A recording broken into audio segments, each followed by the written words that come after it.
أعوذ بالله من الشيطان الرجيم بسم الله الرحمن الرحيم الحمد لله رب العالمين وصلى الله على سيدنا محمد وآله الطيبين الطاهرين.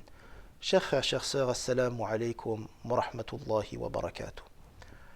Le messager d'Allah sallallahu alayhi wa alihi wa sallam continue dans son sermon à l'occasion du mois de Ramadan en nous disant وَوَقِّرُوا كِبَارَكُمْ وَارْحَمُوا صِغَارَكُمْ وَصِلُوا أَرْحَامَكُمْ وَاحْفَظُوا أَلْسِنَتَكُمْ.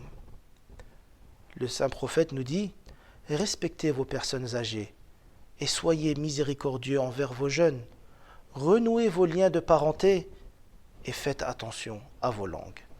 Ici, le messager d'Allah sallallahu alayhi wa alihi wa sallam nous donne 4 conseils qui sont de la plus haute importance. Premièrement, il nous dit: respectez vos personnes âgées. Le respect des personnes âgées fait partie des choses les plus importantes dans notre foi.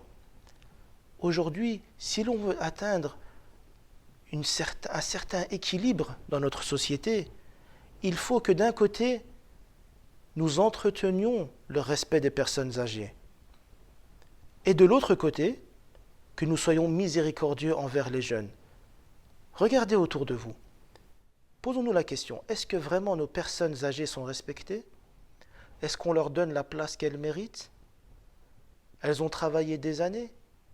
Elles ont été utiles pendant des années? Maintenant, alors que leur âge a avancé, elles ne sont plus capables de faire toutes ces choses qu'elles faisaient avant. Et qu'est-ce qu'il se passe? On les met de côté. Non. L'islam nous dit, Rasulullah sallallahu alayhi wa alihi wa sallam dit: وَوَقِّرُوا كِبَارَكُمْ. Respectez-les, donnez-leur de la valeur, impliquez-les.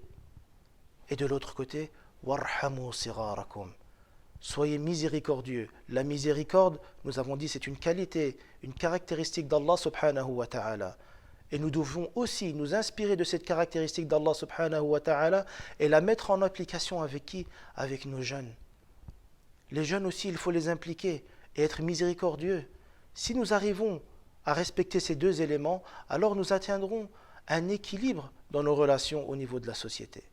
Ensuite, un autre point très important, Rasulullah nous dit: وَصِلُوا أَرْحَامَكُمْ. Et renouez vos liens de parenté. Si le temps me le permettait, je vous aurais parlé de l'importance des liens de parenté dans l'islam. Silatur Rahim. Que celui, par exemple, à titre d'exemple, que celui qui ne respecte pas Silatur Rahim, que celui qui néglige ces liens de parenté, alors aucune de ces invocations ne sont acceptées par Allah subhanahu wa ta'ala.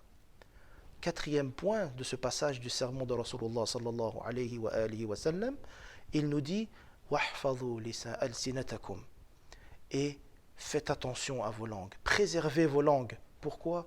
Car comme on peut le lire dans les riwayat, dans la tradition prophétique sallallahu alayhi wa alihi wa sallam, la langue est la porte du péché.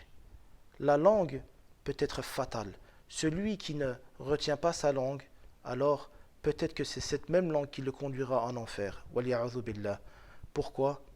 Parce que avec la langue, on peut accuser à tort quelqu'un.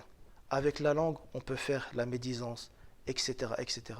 Qu'Allah nous préserve de faire de tels actes durant ce mois béni. Walhamdulillahi rabbil alamin. Wa sallallahu ala sayyidina Muhammad wa alihi at-tahirin.